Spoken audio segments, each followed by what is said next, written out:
versatilità operativa dell'elicottero e i vantaggi prestazionali propri dell'aeroplano. In pratica cosa succede? Vedete questo velivolo?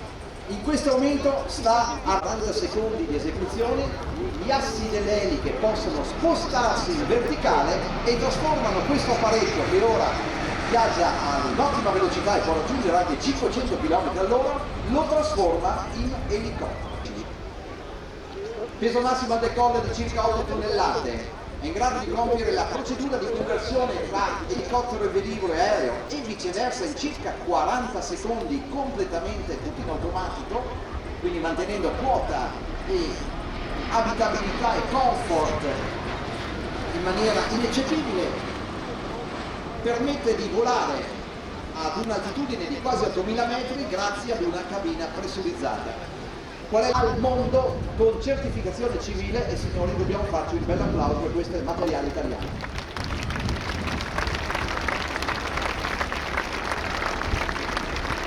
La maggior parte dei componenti e degli stabilimenti italiani di Leonardo sono coinvolti nello sviluppo della V109, quindi tanta componentistica viene fabbricata in Italia e poi la linea di assemblaggio finale è basata presso lo stabilimento americano di Leonardo a Filadelfia.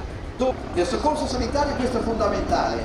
La cabina pressurizzata e le ridotte vibrazioni in volo traslato permettono di intervenire più agevolmente sul paziente da stabilizzare prima dell'arrivo nella struttura ospedaliera.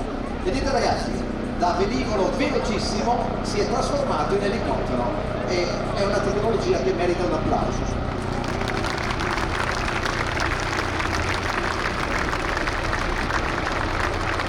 In questa maniera si possono raggiungere aree e località remote, oggi non provviste di efficienti e costanti collegamenti, ad esempio le piccole isole più isolate, più disperse in giro per il mondo. Pensate che attualmente allo studio da parte del governo metropolitano di Tokyo il possibile impiego della V609 per creare collegamenti senza precedenti con l'isola di Okazawara che dista circa 1000 km dalla capitale giapponese e che attualmente può essere raggiunta solo via traghetto dopo 25 ore di navigazione.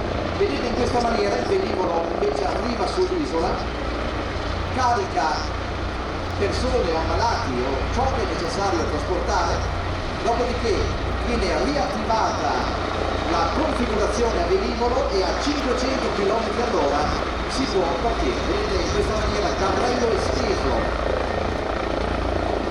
posizionamento con eliche verticali. Ipotizziamo che adesso il velivolo sia già decollato, il pilota stacca da questa isola dispersa nell'oceano,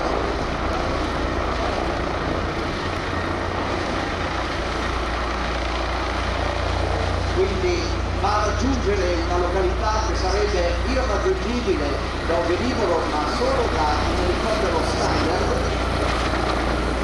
Il passaggio per la joystick photography, una traslazione laterale sulla linea. Vedete la manovrabilità fantastica di questo mezzo.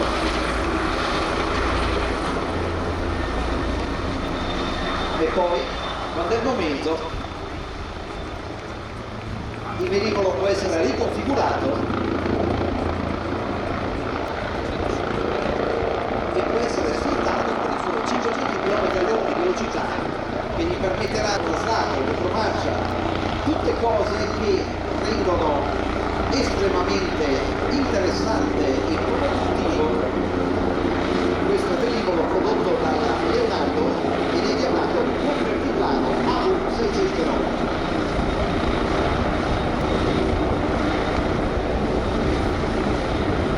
Ottimo per missioni di trasporto passeggeri, trasporto off-road, supporto dell'industria energetica, pensate anche le piattaforme da raggiungere, pattugliamento, ricerca e soccorso, trasporto medico e sanitario, protezione civile, operazioni speciali e altri compiti di tutta utilità.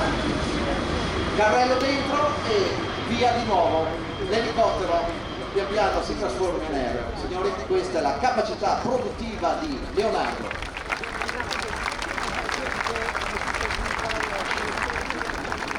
Dobbiamo essere fieri di questa industria italiana e vedete l'asse dell'elica pian piano si sta riposizionando sull'orizzontale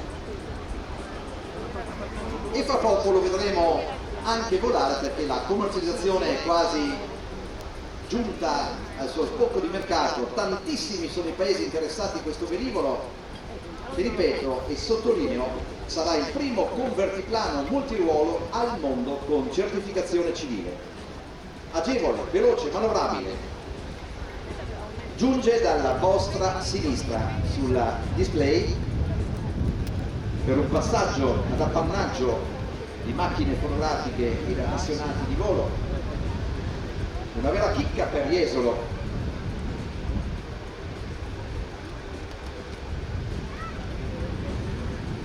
Eccolo signori, Leonardo convertiplano AV609. Patti totali anche per lui e saluto accompagnato dal nostro applauso. Grazie alla Leonardo per il supporto dato a questa manifestazione. Tra l'altro vi invito anche a guardare all'orizzonte.